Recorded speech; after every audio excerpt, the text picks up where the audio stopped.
har troet hinanden med maskinpistol og riffel. Der er ingen, der tvivler om, hvad vi gør, vel? Nej. Det er du heller ikke, Eddie. Du er efter Christian. Vi bliver jo typisk brugt til anholdelse af farlige gerningsmænd. Det kan være en, der har nogle våben inde ved sig. Det kan være en, der har truet med våben. Det er en eller anden situation, som potentielt kan udvikle sig til noget voldsomt. Vi har nogle forskellige opgaver. Enten er vi 4 mand, 5 mand eller 6 mand i sådan en indtrængning. Ja, du er toer. Hver mand får et nummer. 1, 2, 3, 4, 5. Når man har fået det nummer, så ved man, hvad ens opgave er. Vi bliver jo ikke tilkaldt for sjov. Det er jo farlige gerningsmænd, vi snakker om. Det er derfor, vi rykker ud.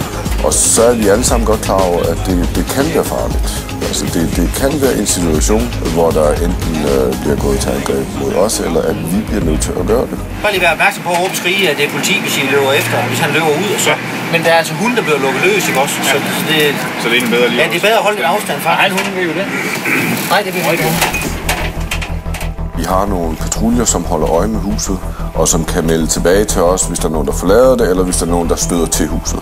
Det vi får at vide, når vi kommer derud, det er, at der er en mand, der bliver truet med en maskinpistol og en riffel.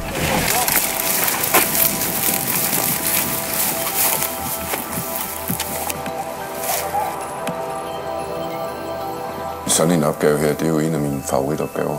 Det er en arbejdsopgave, der er ud over det sædvanlige, og hvor der ikke er plads til, at man laver fejl.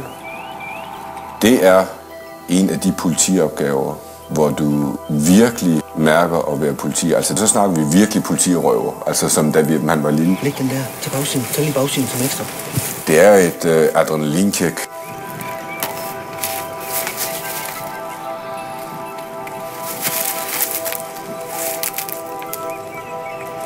Hvad siger han? Er du dumme, Kim? Vi stiller os klar hen ved den ene husmur.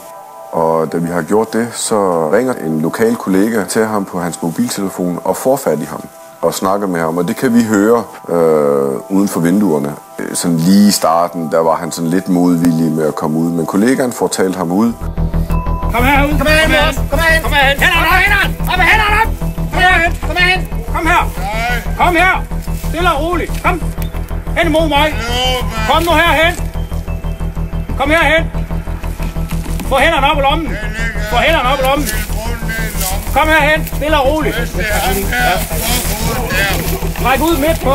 Sådan der! Frem med de hænder! Læg dernede! Læg dernede! Læg maven! Kom herhen! Stille og roligt! Ræk ud midt på! Eddie og politiets specielle indtrængningsstyrke er blevet kaldt ud til en mand, der har troet en anden med maskinpistol og riffel. Han skal nu anholdes.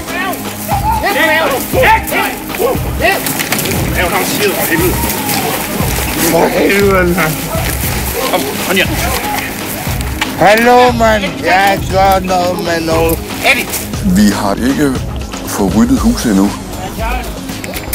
Går vi ind den vej? Så vi ved ikke, om der er andre gerningsmænd derinde. Kom herhen! Kom herhen, siger jeg! Kom derhen! For helvede, mand. Hvad fanden sker der, mand?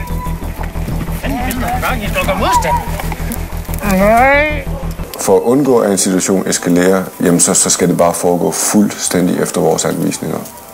Og det er derfor, at vi virker meget bombastiske, når vi kommer ud i de her situationer. Den anden person, som vi anholder inde i huset, ret hurtigt finder vi ud af, at han ikke har noget med sagen at gøre. Der står en riffel derinde. Okay. Eller et eller andet... Ja. Var det ikke en riffel eller luftgevær, eller fanden var Eddie? Det var riffel. Kan lige 22 eller et eller andet? Ham der nummer 2, vi tager ud her, han... Ham har vi ikke noget på. Nej. Jeg tager ovenpå, der er ikke noget vel for det.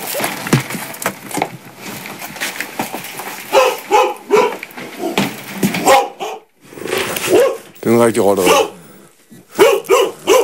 Så ligger der også masser herovre. Noget pink spor lort. Det er jo godt nok pænt, ja, det er som han har vist jo. Ja. Som, men den kan godt gøre lidt skade. Ja, men de har også hængt op der jo. Så skal til luft. De har øvet sig inden. Nu snakker du ordentligt. Det her er luftgæld her. Hvor står det i midten? Ja. Så der. Ja. Og det er en 5,5'er.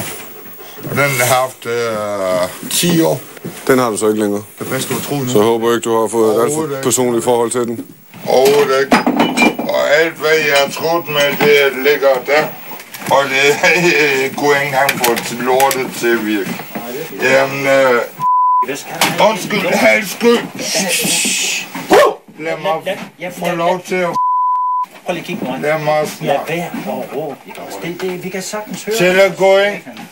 Tælle, han er ældre end du er nogensinde. Jeg er ældre end dig. Luk røven. Der findes mange måder at leve på i Danmark. Der er nogen, der bor under nogle forhold, som jeg i hvert fald ikke kunne leve under. Der var decideret sundhedsskadeligt at være derinde. Nogen, der pisser papir, mand. Hvad er dyr er derude? Det er mink. Det er mink. Så lige på bøg.